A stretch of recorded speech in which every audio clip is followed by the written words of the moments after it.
Hello everyone, my name is Martin Linksfeld and I am Master Chef at foggykitchen.com. In this additional lesson, lesson number 7, we will dive into advanced deployment strategies by configuring a Canary deployment pipeline in OCI DevOps service with Terraform. This comprehensive lesson covers essential stages to ensure a smooth and controlled deployment process. We will start by setting up the Canary deploy stage, where a small percentage of traffic will be directed to the new version, allowing for through testing and evaluation. Next, we will implement the traffic switch stage, enabling a gradual shift of traffic from the old version to the Canary version based on predefined criteria.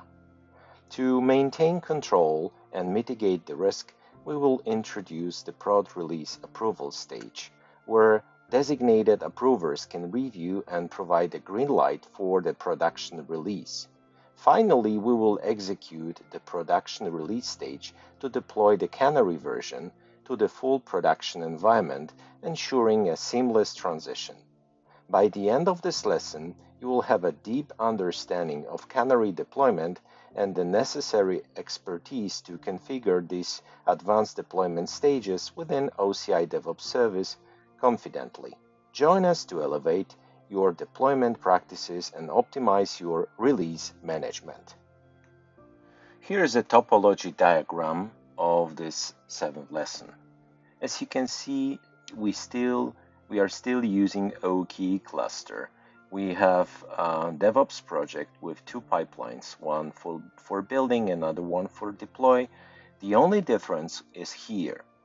So we will deploy Ingress Nginx deployment, which will be responsible for redirecting the traffic between 2 different namespaces. One is prod namespace and second one is Canary namespace. It means we will have full control over how to distribute the load with old version and new version. And that is all in terms of the theory. Now let's go to our code repository to review the changes in our code. I am now in a GitHub repository, and let me go directly to lesson number 7. Some of the files has been updated. Let's start with variables_updated.tf file. If we scroll down to the very end, we can see new variables which has been added. First one, deploy stage Canary namespace with default value Canary NS will be for Canary namespace. And in a similar way, we have a production namespace variable. Then we have a variable which is a percentage Canary shift defined by default values 25%. And we are also defining a number of approvers, which is now equal to 1. And this number can be changed, but for the simplest scenario, we can stay with the default value. And finally, we have a ingress_version variable where we can define the version for Nginx ingress, which will be used to route the traffic. Okay, that is all in variables.tf. Then let's go to build pipeline. Here's a small update, but significant. As you remember, in a previous lesson for build pipeline, we were defining variables which will be used on input. Here, we have no variables at all because we will not use Helm chart for deploying the thing, right? So that is one small tweak which is here. Let's go to DevOps artifacts, which has been updated as well. Here we will have 2 artifacts. One similar to what we have already in a previous lesson covering Docker image, but also we have here new artifact, which is Kubernetes manifest file, right? How this manifest file will be used? It will be used in a similar way like Helm chart in a previous version, but instead of using Helm chart, we will just use a very simplified file. How this file will be created? Of course, inline through this template file. So template file can be found in another file, which is data sources, also updated. And if we scroll down, we can see template file here. And this template file will pick up YAML file from this location, and those variables will be injected and replaced in a template. So let's have a quick look into this YAML file, which is in a manifest subdirectory, and here is the file. So this is just very simplified description what should be deployed, right? First of all, kind deployment. So we are deploying Kubernetes deployment with 3 replicas. It will be based on this image and will expose port 80 to the outside world. We are also defining pod namespace, which is pre-configured. And then later on in this file, we have another part of the deployment, which is service, right? This service will use OCI load balancer, and this load balancer will expose, our pods on port 8080, right? Okay, that is a load balancer. On top of that load balancer, we will have kind ingress, right? So this is a backend, so our load balancer on port 8080, and this ingress will expose our pods to the outside world. Okay, that is one thing. And another one is related to other file. So let me go directly to deploy pipeline. And here we are changing really a lot. First of all, we have some deploy pipeline parameters, as you can see here. That is new thing. But also we have new stages. First stage, which will be built, it is OCI Canary deployment, right? And we will use Nginx Canary strategy with this ingress, which is here, right? Ingress name defined by this value. That is one thing. Also, what is important, we will use our Kubernetes manifest deploy artifact. So we are referencing here our artifact, right? With manifest file. Of course, everything will be deployed in our Kubernetes cluster. That is the first stage. Next, we will have a stage which is called traffic shift stage, Canary traffic shift stage, right? And as you can see here, we are defining rump limit percent by this percentage Canary shift. What does it mean? It means 25% of our traffic will be rerouted into Canary deployment. The rest, which is 75%, will be delivered to our production version of the application deployed in, of course, production namespace. Canary, of course, will be in Canary namespace, right? So that is the traffic shift. And let's say we will be then testing, our Canary, and we will decide that everything is fine. So this new version is okay. So there is an approval stage, right? Canary approval stage. And as I have mentioned, it will be just one approver at the moment. So count-based approval is equal to 1, and this is defined by this variable. And let's say we will approve it, and then we will have a final release to production, right? So again, we will use the same artifact, which is essentially our Kubernetes manifest file. We will deploy that into our environment, OCI environment, with this namespace.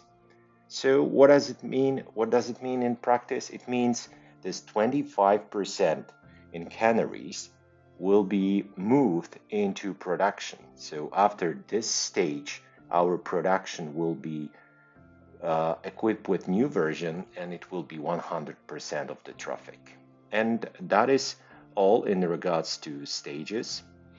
What is also important in this project, we will use additional thing, which is essentially doing additional deployment. So let me go directly to this OCI environment file, and here we have additional null resource. What this null resource is responsible, as it is written here, create namespace and set up ingress nginx. What does it mean? It will create the namespaces, right? One is for Canary, another one is for our production, right? That is one thing. And then we have a Kubernetes apply, kubectl apply with ingress engine x with the version which is defined by variable, right? And this ingress nginx will be downloaded and installed. And then, of course, we will apply the configuration which has been downloaded. We will also use this cloud generic YAML file. So let me go directly to, again, to manifest subdirectory. And here is our cloud generic definition for the service, which is ingress nginx. This file is essentially static. There is no replacement, no templating, but this one will be used for our ingress nginx deployment. And that is all for a moment, and now we can deploy our configuration in the cloud with Resource Manager. Okay, let's deploy this infrastructure in our cloud. Let me click Approve Terms and Conditions. I'll choose the right compartment, and it will be Resource Manager compartment. And now I am in Create Stack Wizard. As you can see, I need to populate few fields. Again, I will copy secret of my GitHub private access token. I will go upstairs and I will copy also OCIR for credentials, and if you click Show Advanced, you can see section covering Canary. So we will use default values: Canary namespace for Canary, production namespace, so prod namespace for production, 25% of the shift of traffic to be shifted to Canary, and one count for approval, so just one approver. So let me click Next and then Create, and immediately my job will start, and I will pause the recording now. Looks like job is done, so let me scroll down to the very end to see what was the ultimate result of the deployment. So as you can see, 47 resources added, and this ingress nginx has been created, right, with all necessary deployments which are visible here. Also, namespaces have been created, as you can see here. So let's now connect to our cluster just to see how it looks like from the inside. So let me launch Cloud Shell, to connect to our OCI cluster. Sometimes it takes a few seconds to run the Cloud Shell, so we need to be patient. Okay, so let me wait here. Meanwhile, let me check also the project itself. So here is a project, a DevOps project, and as you can see, we have here build pipeline with all stages which are already well known. And here, let me see also deployment pipeline, which is essentially slightly different. So we have a Canary deployed stage, we have a Canary traffic shift stage. Here is our approval and release to production. So it looks slightly different, but let's return back to Cloud Shell for a moment. I will copy the details to set up kubectl, and let me run kubectl get ns, so we will see how many namespaces we have in this configuration.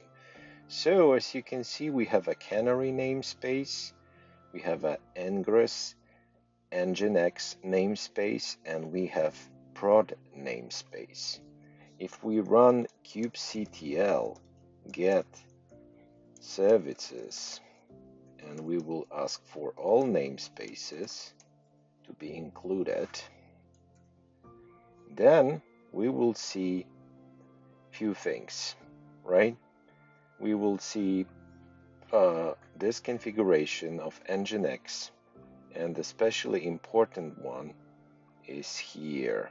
Okay, now nothing will be presented, because if we run get pods for all namespaces, of course that was a mistake.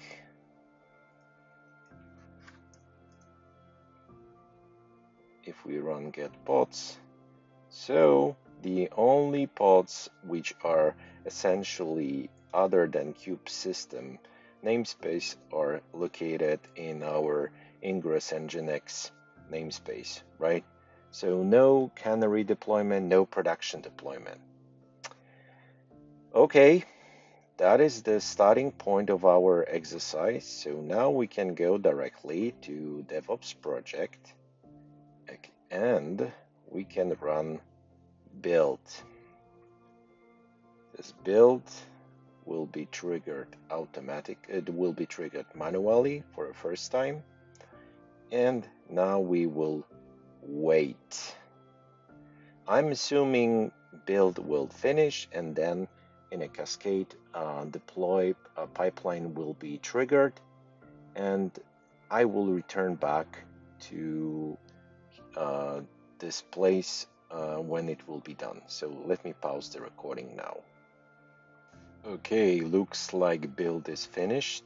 So I'm assuming deploy pipeline has been triggered in a cascade, which is essentially true, and this pipeline is on the way. We are now waiting for my approval, right?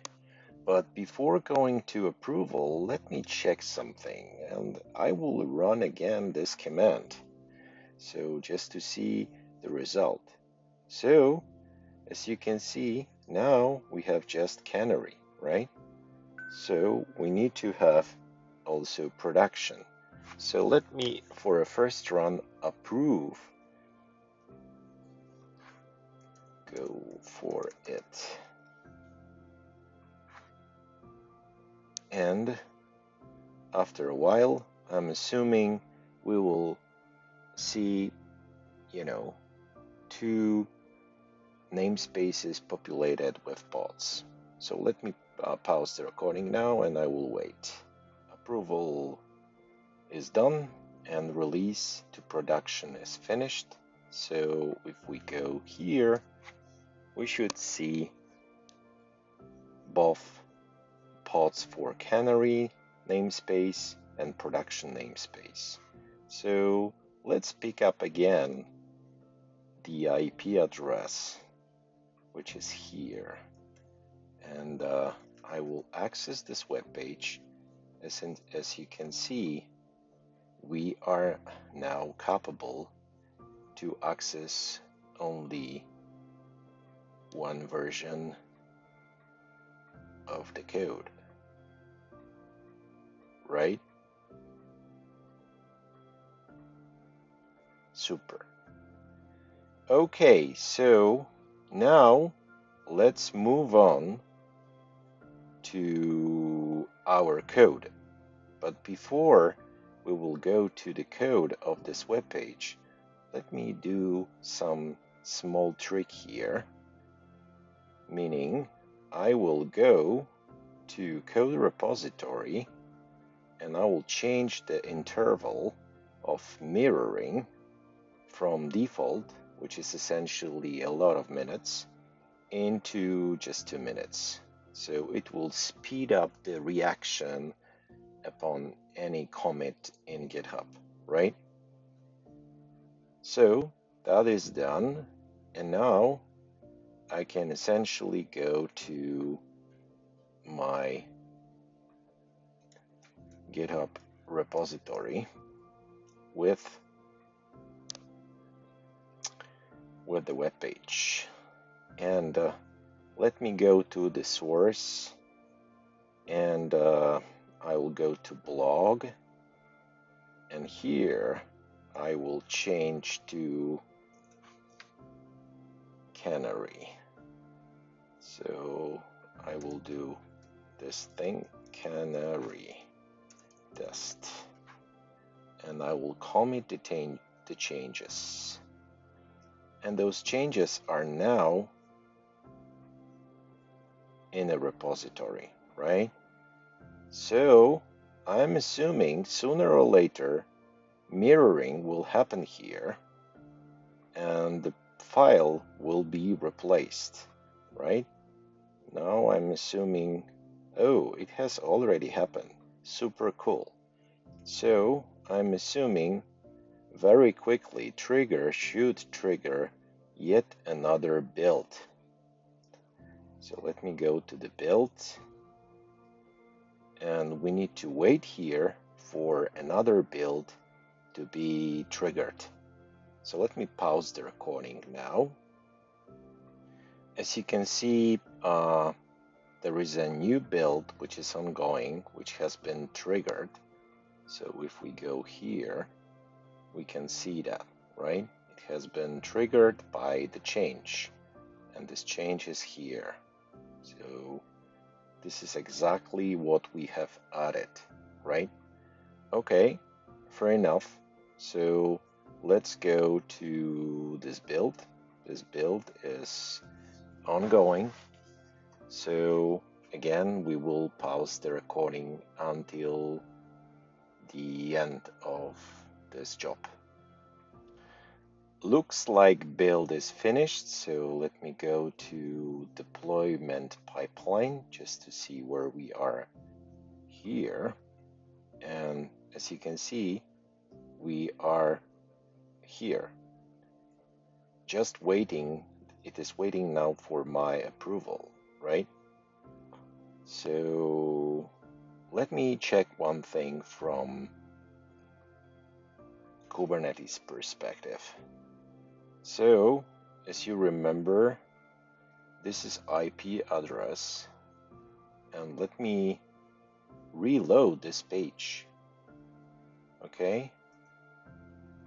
And let me do it many times. As you can see, sometimes I can see block update or block update with Canary test, which means partially my traffic is rerouted to Canary instead of production, right? How often? I'm assuming something about 25%. Maybe it will be a little bit often, but this depends on some sort of a random algorithm. But as you can see, partially I can see you know uh, old version and new version. Both of them are now available. Let me do additional trick. So I will approve. So this 25% of chance to be uh, transferred to Canary will change to 100% in a production with new version. So now we should wait, and very quickly, I'm assuming the job will be finished, and we will have everything deployed in production. So let me wait a few seconds. I'm assuming deployment will be finished soon. And yeah, we will see the result. So now, if we go to the web page and we do refresh, every single time we will see this new version with Canary test, right? Every time, 100%.